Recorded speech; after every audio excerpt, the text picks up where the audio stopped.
Quando eu fui pensar o nosso curso, eu comecei, esse enunciado que vocês receberam, né, dizendo que, escrevendo para vocês, né, para todos, enfim, as pessoas interessadas, que me parece que o mito é uma forma narrativa, talvez das mais contínuas na nossa história, né? Desde que nós começamos a interpretar simbolicamente o que acontecia ao nosso redor, de certa forma, nós estamos lidando com os mitos. Né? E por que eu estou dizendo interpretar simbolicamente? Né?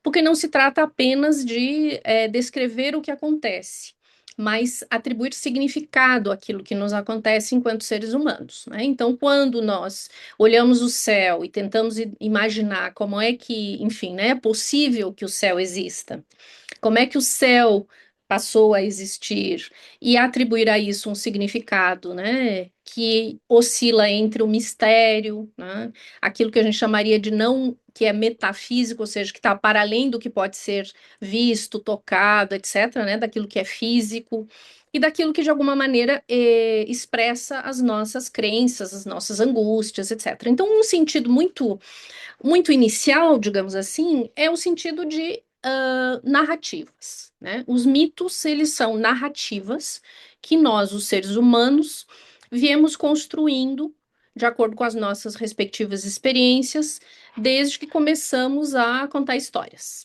Então, contar uma história, de certa forma, é uma primeira aproximação com aquilo que nós vamos chamar de mito, né? O que vocês veem aqui, né, nessa imagem, essa imagem foi escolhida a propósito, né?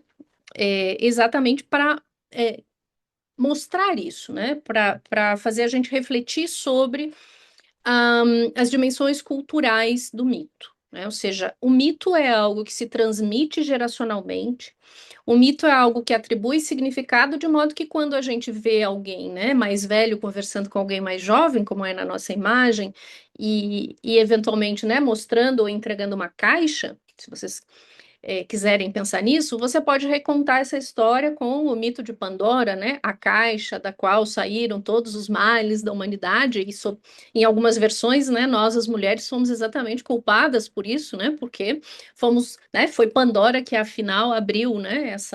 Essa urna, essa caixa, né? Enfim, né? Esse esse recipiente no qual havia, né? Coisas que não deveriam ter sido é, deixadas escapar, né? E por isso estamos até hoje, né, pagando o preço pela curiosidade de Pandora, e por isso nós mulheres a nós mulheres é atribuída uma curiosidade eventualmente exagerada, ou, né, ou excessiva, ou, enfim, fora de lugar, e por aí vai, né? Em outras formas pelas quais isso vai aparecer. Então, o que é que a gente vai chamar nesse nosso sentido, né, de mito, né? Se o mito é uma narrativa, a gente vai, ao mesmo tempo, entender essa narrativa como uma narrativa que tem algumas características. Né? Eu gosto muito dessa primeira definição que está aí, né? Que não por acaso, né, do Joseph Campbell. Para quem eventualmente ainda não teve contato, né, com o Campbell, eu vou deixar depois um link no nosso WhatsApp do grupo, para vocês, enfim, assistirem alguma coisa dele falando. Ele é um excelente professor, orador, etc. Mas rapidamente para vocês se situarem, né? O Campbell foi um estudioso norte-americano. Ele passou a vida como professor, e ele iniciou as suas, digamos assim, indagações, inclusive no sentido acadêmico, pesquisando sobre o sentido mais profundo do que seriam narrativas, e narrativas, né, que depois ele vai chamar, né, narrativas mitológicas compartilhadas. Foi à Ásia, foi ao Oriente, teve um interesse, né? Ele tem uma formação em história medieval. Começou com o seu interesse exatamente por conta, né, das lendas e da mitologia celta, né? O ciclo arturiano e outras coisas desse tipo, né? Ou seja, a lenda do rei Arthur.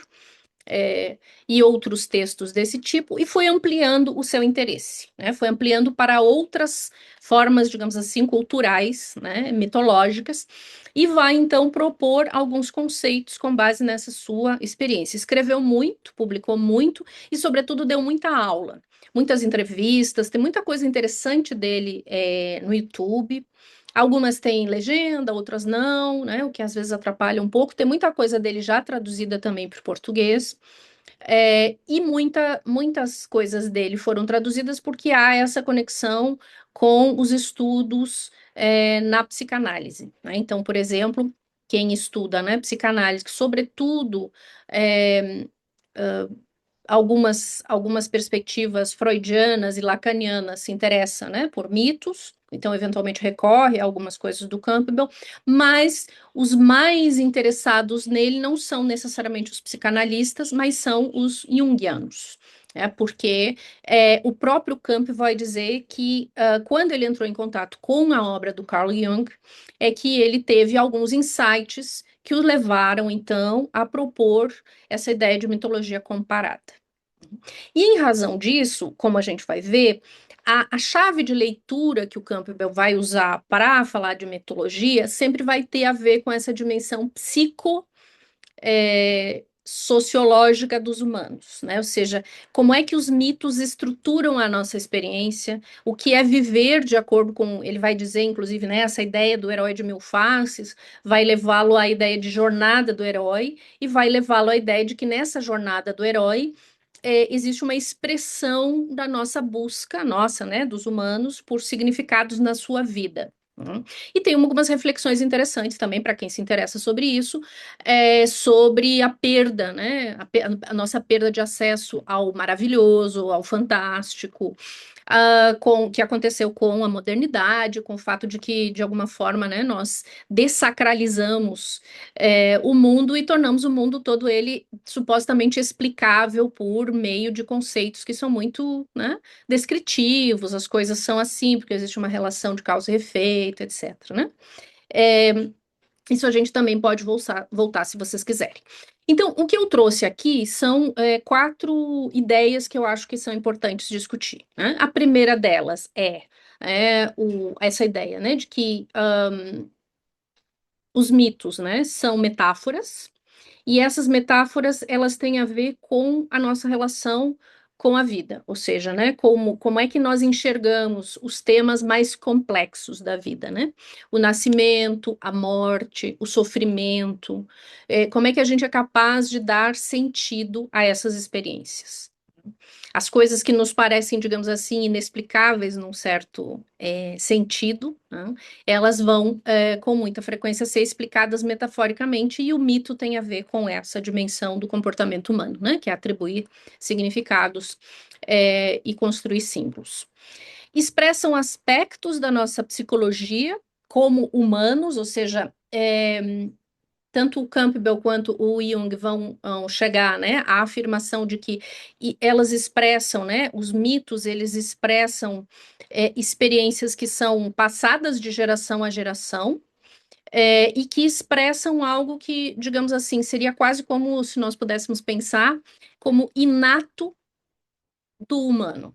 São as nossas formas de nos relacionarmos com o nosso ambiente natural, e por isso, né, vão variar, os mitos variam de acordo com o ambiente natural. Então, por exemplo, né, se nós estivermos num ambiente cultural que tem serpentes, provavelmente serpentes estarão nos nossos mitos. Mas se não houver serpentes, estarão pássaros, estarão, enfim, né? Vai ter um tigre num, vai ter um elefante no outro, e assim sucessivamente, mas de alguma maneira, né? Estarão lá os nossos medos, as nossas esperanças. Tá? Um outro elemento importante do mito é que a sua relação com o tempo não é linear. Quando a gente estuda uma mitologia, digamos assim, entre aspas, inteira, a gente se sente tentado a estabelecer para ela temporalidades. O que que veio antes e o que é que veio depois? Quem é que começou, digamos assim, quem veio depois? O que que quantas gerações se passaram entre um acontecimento e outro. Às vezes isso é possível, às vezes isso não é possível. O mito, ele se passa, entre aspas, num tempo que é o tempo é, mítico, ou seja, é um tempo não cronológico linear. Então, às vezes, nós vamos encontrar histórias sendo contadas para as quais eu não consigo dizer quem é que vem, o que é que vem antes e depois, ou se elas são concomitantes. As nossas tentativas de estabelecer temporalidades estritas, elas normalmente dão com a cara na parede. Por quê? Porque não é essa a linguagem do mito. Se o mito é uma metáfora, a metáfora não é necessariamente um acontecimento histórico. Ela expressa alguma coisa que nasceu da nossa experiência. Se isso nasceu da nossa experiência, isso de alguma maneira aconteceu em algum momento, ou aconteceu em diversos momentos, e por isso nós expressamos desse modo. Mas não quer dizer que isso tenha uma temporalidade linear cronológica que eu possa determinar. E é por isso que no último quadradinho aí vocês vão encontrar essa ideia, né? Que os mitos, eles expressam formas explicativas da realidade, mas não são facilmente relacionados com eventos históricos. É claro que se eles têm a ver com a nossa experiência concreta, ela existe no tempo. Então, por exemplo, teve um vulcão eru teve uma erupção do vulcão. Talvez eu possa determinar quando foi essa erupção do vulcão, talvez não. Talvez sucessivas erupções de vulcões tenham feito com que apareça uma determinada metáfora, que é um mito, sobre por que o vulcão tem uma erupção. E é uma, digamos assim, é uma explicação, entre aspas, simbólica, que obviamente tem a ver com a experiência dos humanos de verem o vulcão em erupção, mas que não pode ser localizada estritamente no tempo. Eu estou me fazendo entender? Beleza. Então, essa é uma ideia relevante, por quê? Porque com alguma frequência, com a nossa cabeça, digamos assim, é, mais cética, com a nossa maneira de enxergar, né, esses acontecimentos, e às vezes de olhar para os mitos como histórias fantasiosas, a gente fica tentando reconduzir a uma determinada a um determinado acontecimento.